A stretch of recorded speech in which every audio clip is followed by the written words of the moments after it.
Well, welcome to the Waters and Stanton video channel. My name is Peter Waters, and thanks for joining me once again. What I wanted to do was to update you on various things concerning the situation here and the company, and of course we're all working in incredibly difficult times at the moment. I'm locked down, as I know many of you are, and it makes working somewhat difficult. So all the work that I'm doing at the moment for Waters and Stanton is done from home. We've made one or two alterations actually, which has really been necessary for various reasons.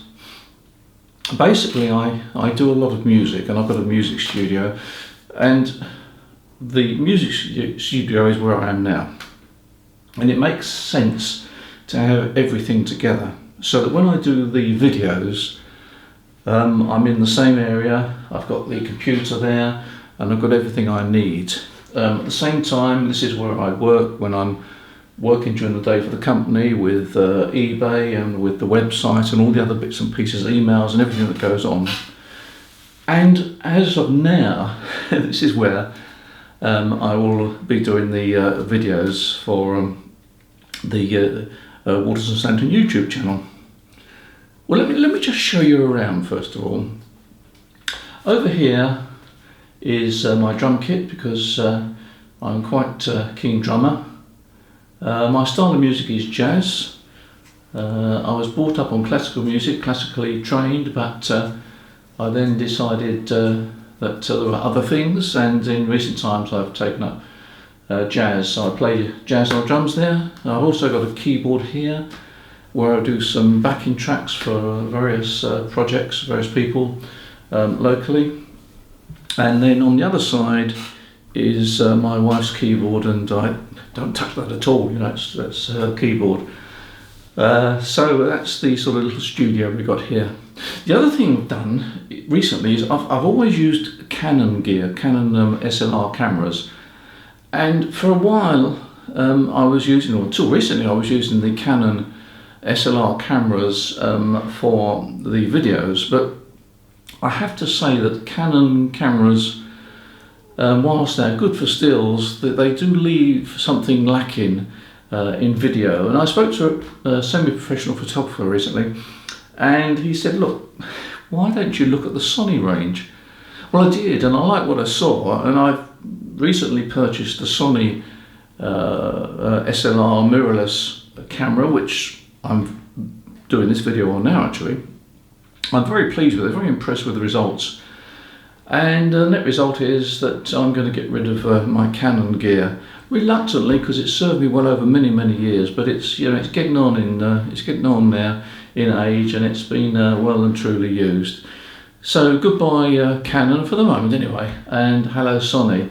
And on this camera I've got a 24 to 105mm zoom, which is f4, and it's very good for close-up work. And well, you've just seen a picture of it there. So that's where we are at the moment. Anyway, enough of the music side. Let's get back to ham radio, which is really what this channel is all about. And I want to thank all you that have been in touch with us for supplies of this and that, to help you over the coming months with your amateur radio. Your custom is very welcome, very much appreciated, and I hope that we've returned the compliment by helping you out with advice, whether it be for an aerial or what radio you need to buy, or what accessory. We try to be as helpful as we possibly can, and of course we've got some really experienced ham operators on the staff. Some are operating from home, of course, but that doesn't make any difference. Now, just to put you in the picture, at Portsmouth we've got a very large warehouse. It's around about 250 foot long and about 60 foot deep. We've never got more than 4 operators in that warehouse, so they're very well spaced apart. I mean, forget the sort of 2 metre separation, they're more like sort of 10 metre separation. We've got somebody picking, somebody packing, somebody sorting out the stock, somebody doing one of the other things, but they're well separated. And because we've got staff that are working from home, every staff member that's in the warehouse, in the office section, basically are in their own office.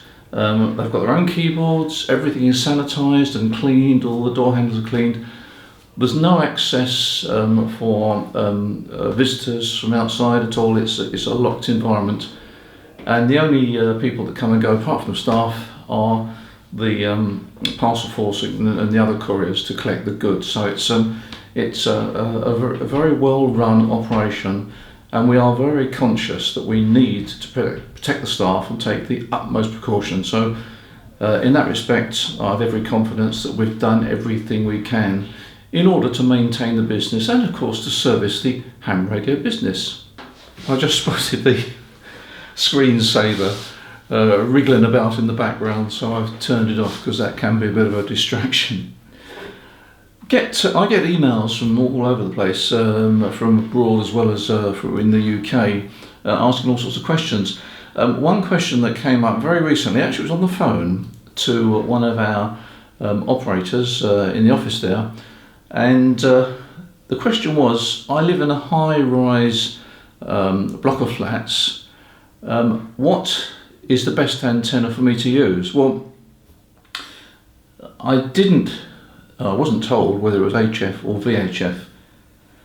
The first thing that comes to mind is if you're in a high-rise block of flats, you are actually in a metal cage, because a high-rise block of flats have got a steel framework, so you are in a metal framework, and that is quite restrictive. There is also the element of noise, electrical noise that is, and that varies from place to place. If it's a modern flat, you might be okay, but there's no guarantee. I think the first thing that comes to mind is if you're on a high-rise block of flats, and assuming you're reasonably high up, one of the options would be to explore VHF. I would suggest 2 meters, and I would suggest the first port of call, I think, would be to make, this is very simple, make up a simple wire dipole and blue tack it to the window. Now, I don't know what the windows are. I'm assuming that they are plain glass, and I'm assuming, I don't know this, but I'm assuming in high-rise flats you can't open the windows much. So assuming I'm right in that respect, make yourself up a simple dipole for 2 meters, feed it in the centre with a bit of coax cable, blue tack it to the window, and if the element is too long, then bend it down so that you've got a sort of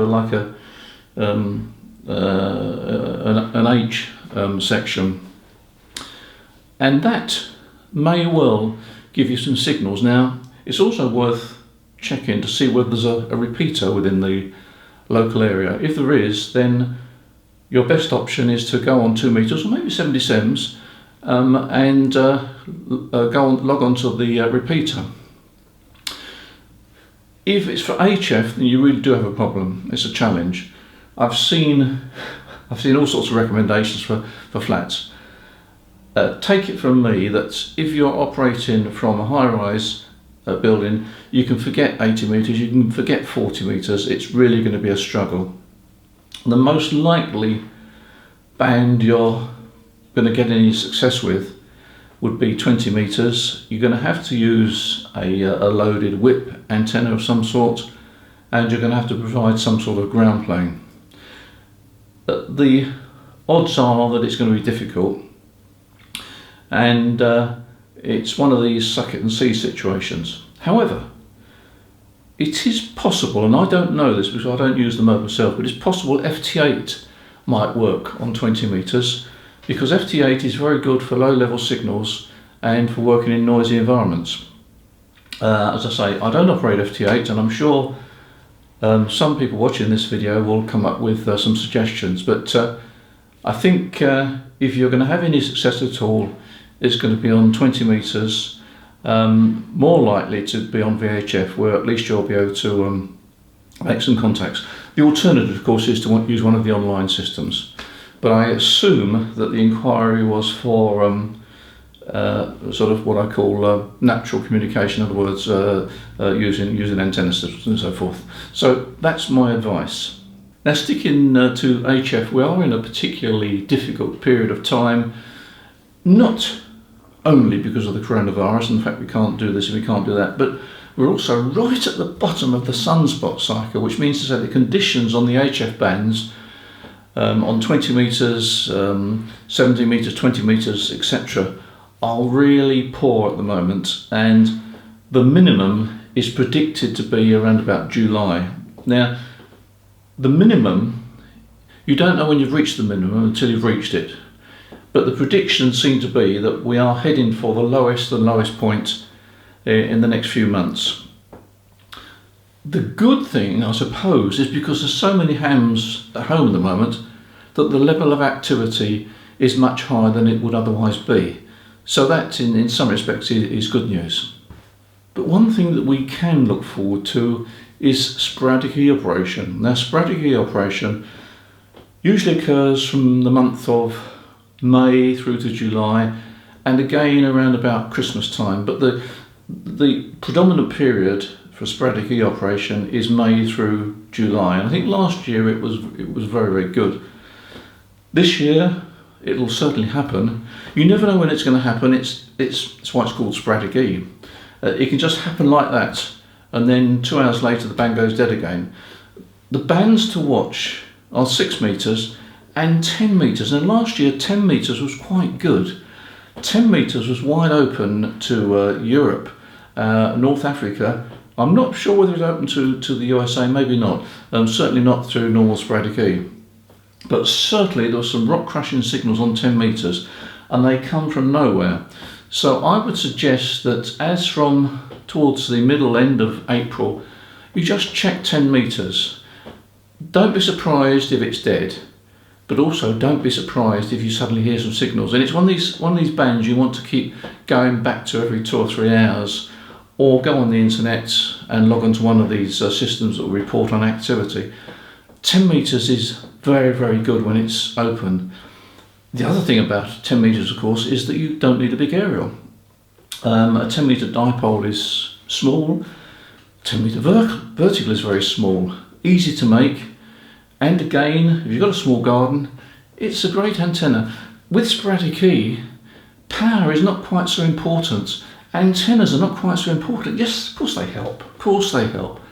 But you can get some good sporadic E contacts with 10 watts and a vertical antenna or a dipole that's sort of 10 foot above the ground.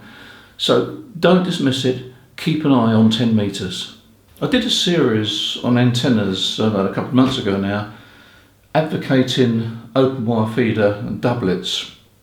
And I mean, that antenna system has been around for a long, long time. It's a great way of making an all-band antenna without traps. The whole antenna radiates.